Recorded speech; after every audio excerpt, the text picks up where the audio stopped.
j'ai toujours un gros sourire quand je sais que je vais faire une vidéo dans laquelle je vais vraiment cracher sur Jon Jones. Donc salut la zone, j'espère que vous allez super bien. Aujourd'hui on se retrouve dans une nouvelle vidéo dans laquelle on va faire un concept que je n'ai jamais encore fait, tu vois. On va répondre aux commentaires. Aujourd'hui on va pas répondre à n'importe quel commentaire ouvert. On va répondre aux commentaires des fanboys de Jon Jones. Parce que récemment j'ai eu à faire quelques vidéos dans lesquelles j'avais parlé de Jon Jones, notamment dans quelques scandales que Jon Jones a eu. Et également tout simplement dans mon top 10 des meilleurs combattants de l'UFC que je te spoil directement, mais que le numéro 1 ce n'est pas Jon Jones. Donc suite à cela j'ai vraiment reçu beaucoup de commentaires de haine des fans de Jon Jones.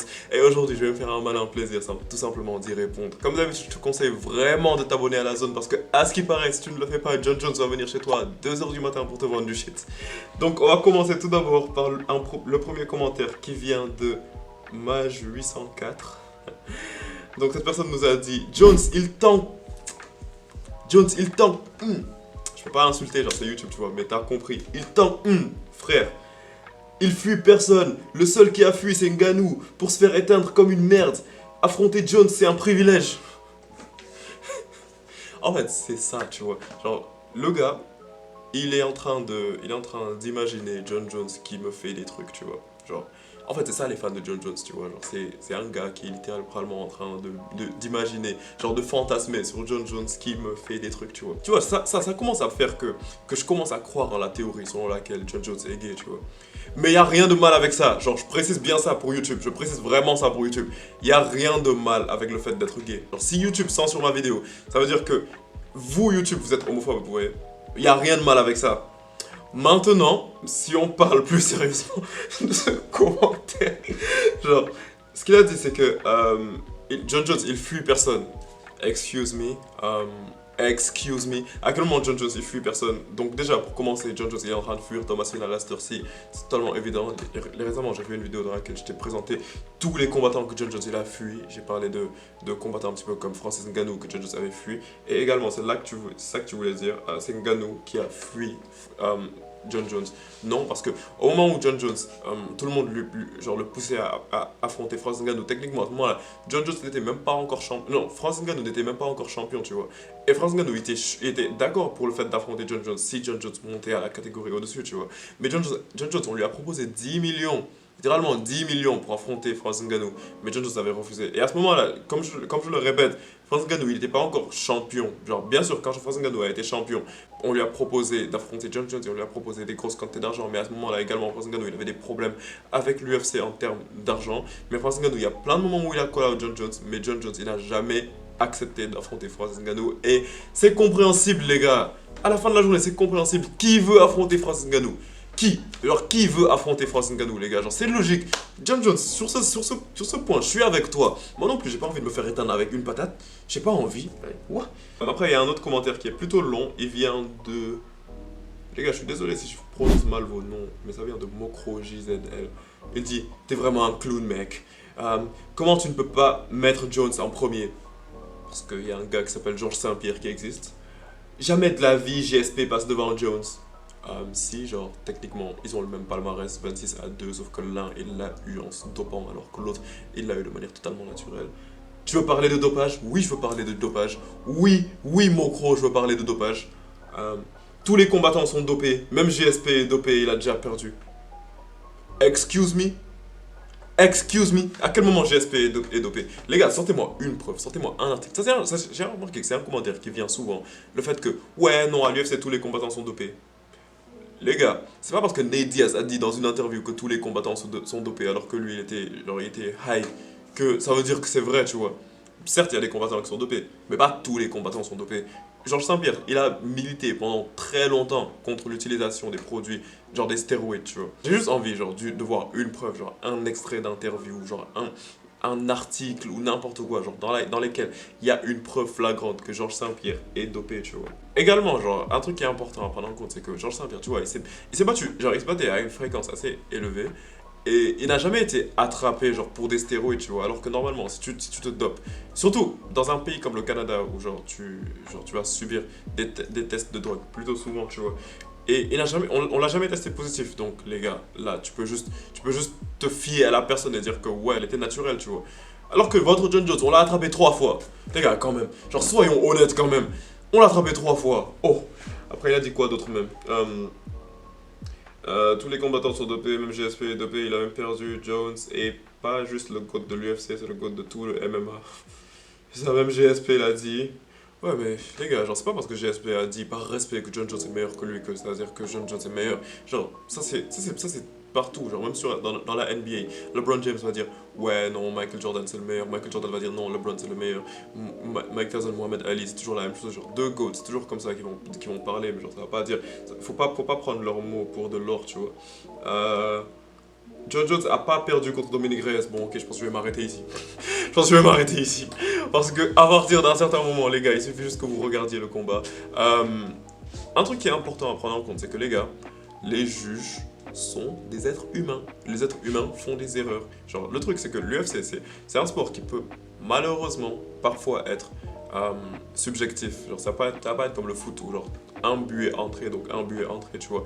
Dans l'UFC, genre, les critères de jugement, ils peuvent être un peu plus compliqués en mode le contrôle de l'octogone, ou bien le temps passé au sol, ou bien juste les frappes significantes, genre les frappes significatives, genre qui ont été placées et tout. Et donc ça peut être un petit peu compliqué, genre, pour juger un combat d'MMA, parce que... Et c'est pour ça qu'on utilise plusieurs juges, tu vois, parce que, genre, ça peut parfois être subjectif, tu vois. Et moi, j'ai vraiment l'impression que John Jones, il a vraiment joui, genre, cette fois-ci, de son privilège de champion. Parce que si tu regardes bien, et genre, je pense que pour quasiment chaque œil, Dominic Reyes avait gagné les 3 premiers rounds. Dominic Reyes avait clairement gagné les 3 premiers rounds. Faudrait que je revérifie parce que j'ai pas envie de dire une dinguerie devant la caméra et me rendre compte que c'était faux. Mais j'ai l'impression que Dana White avait dit la même chose. Et la parole de Dana White, c'est la parole de Dana White, tu vois. Genre, c'est pas de l'or ni rien, mais genre, ça me prouverait quand même que on n'est pas les seuls à avoir vu ça, tu vois. Et donc c'est ça en fait, donc les gars, les juges font des erreurs, ça arrive littéralement, mais John Jones il a littéralement perdu les 3 premiers rounds, il a gagné les deux deuxièmes rounds, et j'ai l'impression que vu que John Jones c'était vraiment un grand nom et que il a jamais techniquement perdu un combat ni rien, donc on a dû se dire à un moment que ouais, genre si genre vu que le troisième round, même si Dominic Reyes avait majoritairement dominé le troisième round, vu qu'il y avait un petit moment où on aurait pu se dire que c'est serré, c'est plus sûr de donner la victoire à John Jones, tu vois, genre pour éviter toutes ces polémiques. Parce que genre, imagine, tu rates un jugement et que tu donnes à John Jones une défaite alors qu'il avait une victoire. Là, tu risques de te faire virer, genre littéralement, là, il n'y a pas de débat, tu vois. Ok, bon, bref, là, on a un autre commentaire de Frédéric Ahanda. Je suis désolé si je prononce mal ton nom. Tu fuis de catégorie et tu montes au... Un poil... Ok, non, tu fuis de catégorie et tu montes au poids supérieur. Et tu montes de catégorie de poids, j'imagine. Jones est le GOAT, frère. Non, frère. Jones n'est pas le GOAT. Parce que ça, c'est un truc intéressant. Et j'aime bien ton argument, par contre. Genre, ça c'est le genre d'argument que j'aime bien, donc. Mais la raison pour laquelle je suis pas d'accord, c'est tout simplement parce que d'habitude, lorsque tu montes de catégorie, genre, tu deviens juste plus technique que les gens de la catégorie au-dessus. Et laisse-moi m'expliquer sur ça. Lorsque tu regardes des combattants comme Max Holloway, qui était monté très récemment à l'UFC 300 de catégorie pour aller prendre Justin Gaethje, on s'est rendu compte que lorsqu'un combattant il se bat dans sa catégorie et qu'il monte dans la catégorie au-dessus, souvent il est plus léger, plus rapide, bien plus technique. Genre vraiment bien plus technique. C'est avéré que lorsque tu regardes dans genre l'UFC en général, le plus la catégorie elle est basse, le plus les combattants sont techniques, le plus la catégorie elle est haute, le moins les combattants sont techniques, tu vois.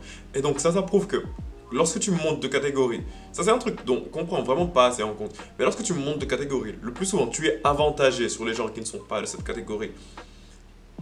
Parce que la majeure partie du temps, lorsque tu... Genre certes, les gens ils vont souvent être plus lourds que toi et tout, tu vois. Mais en étant dans une catégorie faible, surtout le plus tu as duré dans cette catégorie faible, le plus tu auras eu l'habitude de travailler plus dur, genre pour être un combattant bien plus technique, tu vois. Et donc si tu arrives à bulk pour gagner en masse et monter dans la catégorie au-dessus, tu vas être un combattant bien plus puissant, tu vois. Je peux te donner l'exemple de Alex Pereira, Max Holloway et même à présent John Jones, tu vois. Donc non, c'est pas un argument solide, mais c'était intéressant, tu vois. On a Godaïm qui dit Cormier dopé, GSP a avoué son dopé. Mais où est-ce qu'il a avoué ça, les gars, s'il vous plaît, je demande à voir cette interview. Je demande à voir cette interview. Si GSP se dope, j'enlève mes tresses. Bon, ok, genre, de toute façon, je comptais enlever mes tresses en fin de semaine. Le gars qui pense qu'il a dit une dinguerie. Tous les meilleurs combattants sont dopés. Mais non, en fait, les gars, non. Genre, moi, je demande juste à avoir une preuve. Honnêtement, je demande juste à avoir une preuve. À quel moment Cormier s'est dopé également? Genre, je demande juste à avoir des preuves. Genre, les tests de dopage, ils servent à quelque chose, tu vois. L'USADA sert à quelque chose. Je sais qu'il y a des moyens pour contourner ça et tout, bien évidemment. Mais tu vas pas être un combattant qui va se battre vraiment à une très grande fréquence. Et à chaque fois qu'on te teste, tu es négatif, tu vois. Sauf peut-être Paulo Costa. Parce que les gars, honnêtement, des combattants comme Paulo Costa et Yoel Romero, vous avez vu leur physique, ça vous étonne pas qu'ils soient naturels. C'est bizarre. Mais en tout cas, c'est pas le sujet. Mais en tout cas, Georges Saint-Pierre, Daniel Cormier, ils sont naturels. Et bon, j'allais dire qu'ils sont des meilleurs combattants que John Jones. Cormier, si John Jones n'était pas dopé, est-ce que John Jones aurait battu Cormier? Ça, c'est un débat que j'aurais toujours dans ma tête. Parce que la preuve, c'est que John Jones, il s'est vraiment chargé comme un cheval avant d'aller affronter Daniel Cormier. Ça montre que John Jones avait peur de Cormier. Il avait vraiment peur de la lutte de Cormier. Et ouais, Georges Saint-Pierre n'a jamais avoué se doper, les gars, arrêtez de créer des preuves, genre, je vous demande juste des sources. On a un commentaire de Sharma247 qui dit: c'est toi qui l'as fait, je respecte ton avis, mais respecte aussi le mien quand je te dis que ton classement c'est de la merde. D'accord, je respecte ton avis. Ok, Sharma, ok, y a pas de souci. Je te conseille de faire ton classement dans les commentaires. Après, on a Kaderod qui nous dit: tu suis depuis quand le MMA, mec? Parce que ton classement n'a aucun sens et John Jones a pas triché, il a joué avec les règles, la différence est énorme. Bon, déjà, on dirait que je suis le MMA depuis plus longtemps que toi parce que toi tu sais même pas comment écrire le nom de ton GOAT. Et en fait, c'est un argument qui vient souvent, genre à chaque fois que je donne un avis genre sur lequel vous êtes pas souvent d'accord, genre par rapport au MMA, genre on me demande ouais, non, toi tu suis le MMA depuis quand et tout. Donc je pense que je devrais peut-être vous répondre. Donc la première carte de MMA que j'avais regardée, c'était l'UFC 229, donc c'était Conor contre Khabib, tu vois. Ouais, peut-être que selon toi, genre c'est très récent parce que ouais, toi t'étais là depuis l'époque des Shogun Roi, des Rampage Jackson. Bah félicitations. Mais non, ouais, genre en fait le truc c'est que l'UFC, ce qui est intéressant, c'est que j'avais commencé avec le jeu UFC 2, tu vois. Le gars qui littéralement est en train de raconter sa vie, tu vois. En fait, j'avais commencé avec le jeu UFC 2 et dans ce jeu-là, j'avais vu des combattants comme John Jones, Daniel Cormier, non pas Khabib, pardon, Conor McGregor, des Max Holloway et tout. Et je trouvais ça fun, tu vois. Genre, je jouais très très très souvent à ce jeu-là. Genre, c'est à ce moment-là genre, que j'ai commencé à kiffer l'UFC, tu vois. Mais majoritairement, je jouais juste au jeu, je regardais pas vraiment beaucoup les cartes. C'est pour ça que j'avais regardé un combat de John Jones à l'époque, genre. Honnêtement, j'ai oublié c'était lequel, faudrait que je m'en souvienne, tu vois. Mais je regardais pas vraiment beaucoup les cartes, tu vois. Mais puis il y a eu l'UFC 229 et là tu vois tout le monde en parlait, genre c'était vraiment une dinguerie genre avec l'arrestation de Conor McGregor et tout. Donc je me suis dit wow, c'est intéressant. Je me souviens, c'était en 2018. Et après donc j'avais regardé le combat là et c'était grave bien. C'était grave bien, genre, oh, ouais, genre là je suis en train de parler comme si c'était rien. Mais c'était incroyable, genre là je dis c'était grave bien. C'était vraiment incroyable, genre c'était l'un des événements les plus incroyables que j'ai vu de ma vie. Bon, je vais même pas te mentir, genre tous les combattants qui combattaient avant, je les connaissais quasiment pas. Genre j'étais le casual de base, tu vois, genre le gars qui vient pour aller Conor McGregor. Mais ouais, genre c'était le premier événement de l'UFC que j'ai regardé. Après, pour être honnête avec toi, genre, après ça, majoritairement, je continuais juste à jouer au jeu de l'UFC, genre, et je regardais pas vraiment bien plus que ça l'UFC, à part quand Conor se battait ni rien. Et Adesanya aussi, genre, je regardais juste Adesanya et Conor. et mais je suivais un petit peu l'actualité du MMA, tu vois, genre je comprenais, genre j'écoutais un petit peu ce qui se passait et tout, genre autour du MMA et tout. Et, oups, j'ai failli faire tomber mon téléphone. Et après, genre quelques années plus tard, genre la carte qui m'a vraiment fait recommencer à regarder l'UFC, c'était l'UFC 278, je crois, attends, je check. Ouais, exactement, l'UFC 278, donc Kamaru Usman contre Leon Edwards 2. Cette carte-là, je me souviens que je l'avais regardée parce que j'étais avec des potes et tout. Et donc, et je connaissais déjà Kamaru Usman et Leon Edwards vite fait, genre parce que je suivais l'actualité et tout.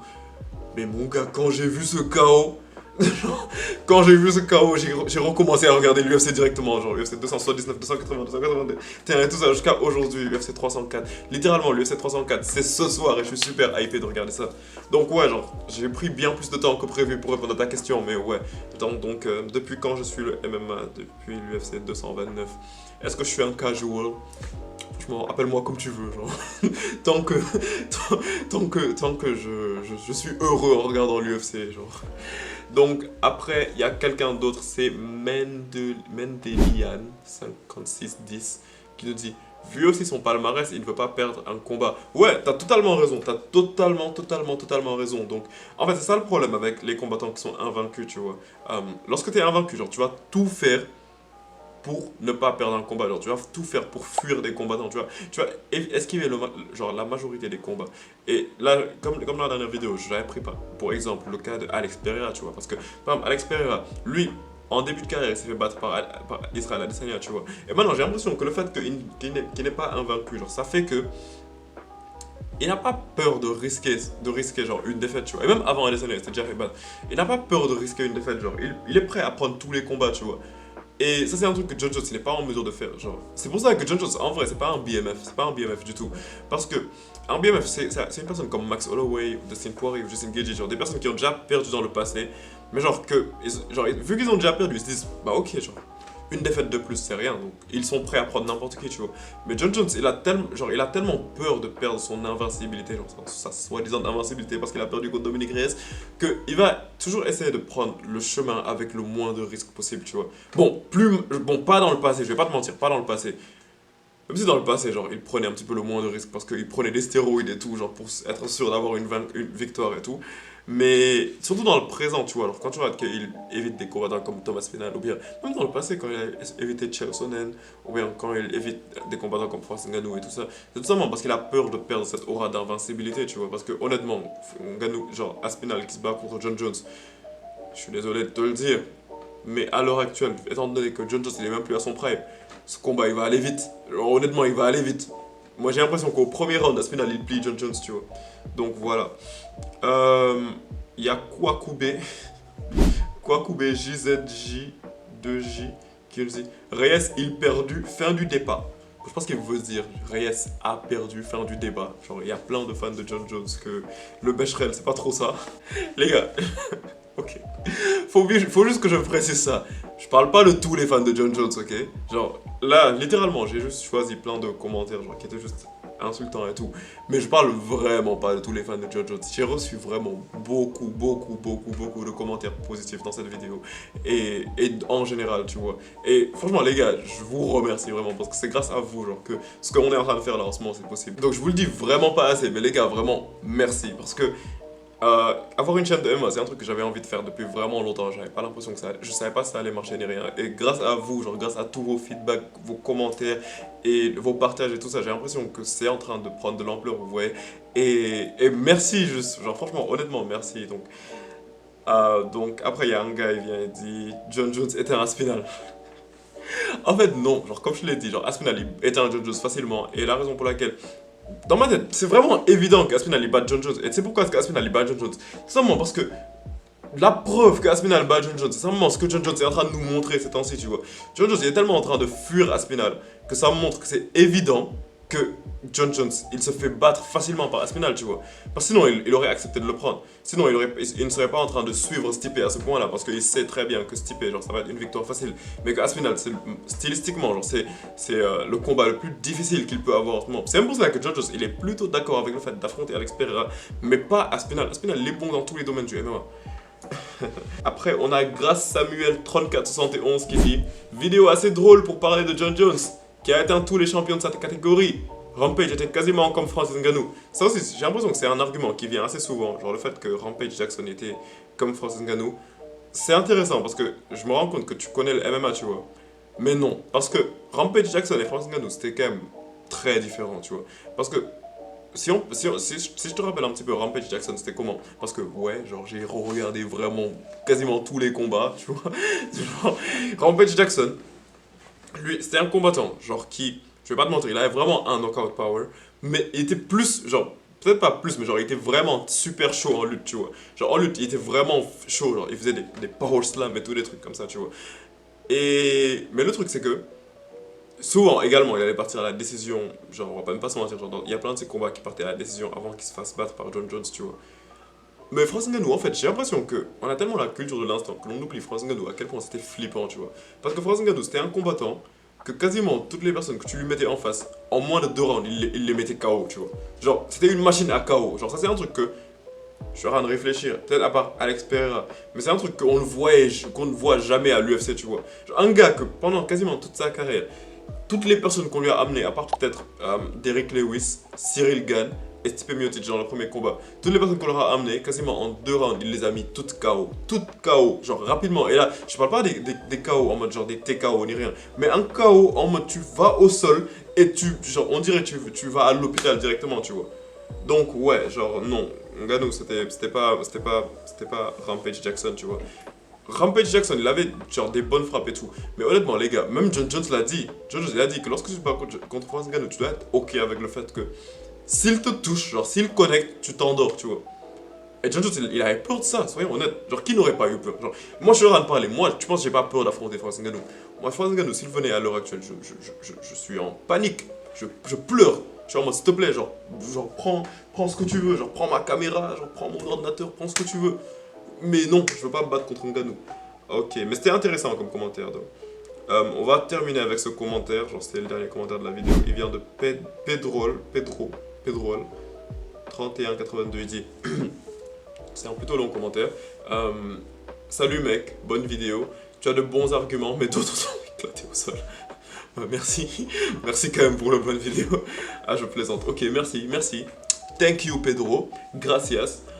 Plus sérieusement, je trouve que tu exagères un peu, notamment sur John Jones. Ils lui ont trouvé des traces d'anabolisants donc pendant le combat. Il n'était pas chargé, comme tu le dis. Ouais, j'ai tendance à dire que John Jones est chargé comme un cheval.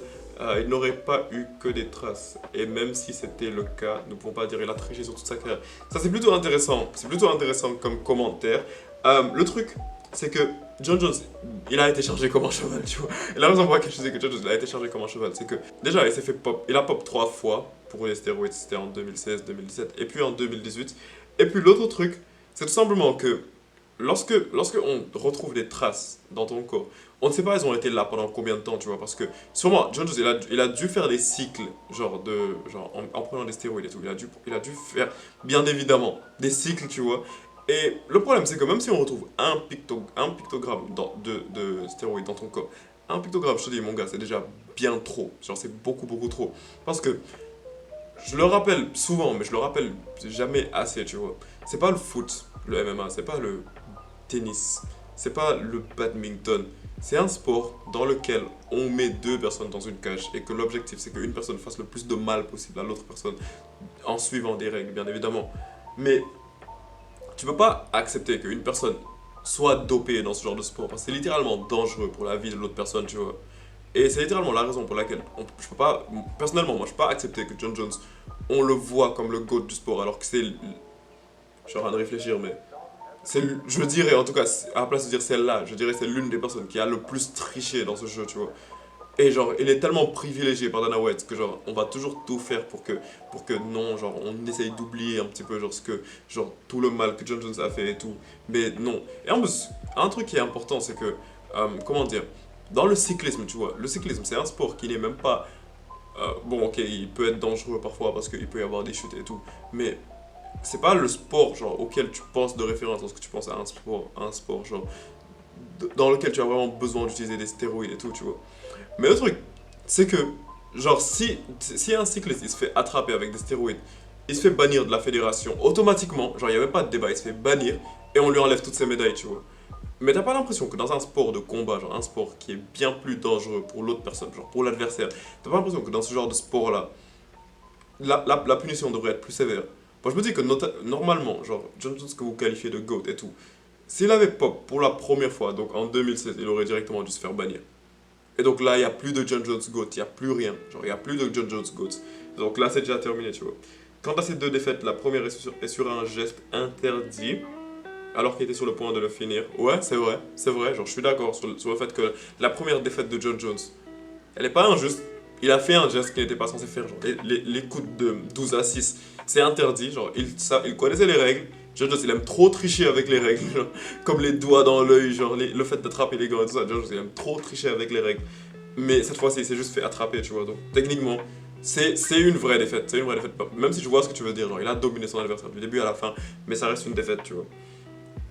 La première est sur un geste interdit alors qu'il était sur le point de finir. Et l'autre sur Reyes. Sur ce dernier, c'est vrai que sa victoire est discutable, mais tu ne peux pas dire que c'est un vol. Les juges comptabilisent des caractéristiques bien précises, en effet. Ceci dit, John Jones est pour moi invaincu, car sa seule défaite est une erreur de débutant. Toi, tu vois, toi, t'es le genre de gars, qui va enlever une de tes ex de ton palmarès en mode non, ça c'est pas mon ex, c'est juste une erreur de débutant. Perso, je ne pourrais pas faire ce genre de classement car je frôlerais la rupture d'anévrisme. Ah, ça parle bien français ici, hein. Donc respect pour ça. Mais ne pas mettre Islam Makhachev est pour moi une erreur. Bon, là ça parle pas vraiment particulièrement de John Jones, mais là je vois totalement ce que tu veux dire, parce que genre ça parle du classement que j'avais fait, dans mon top 10 des GOAT de l'UFC, tu vois. Et il y a plein de gens qui m'ont parlé genre du fait que c'est vrai que j'avais pas mis Islam Makhachev. Et c'est vrai, genre, Islam Makhachev, tant bien que mal, il pourrait être dans la liste, tu vois. Il pourrait être dans la liste. Mais j'ai l'impression qu'il faudrait lui donner un petit peu plus de temps, genre, pour qu'il entre dans la liste définitivement, tu vois. Mais bon, voilà, c'est tout ce dont j'avais envie de te parler aujourd'hui par rapport à John Jones.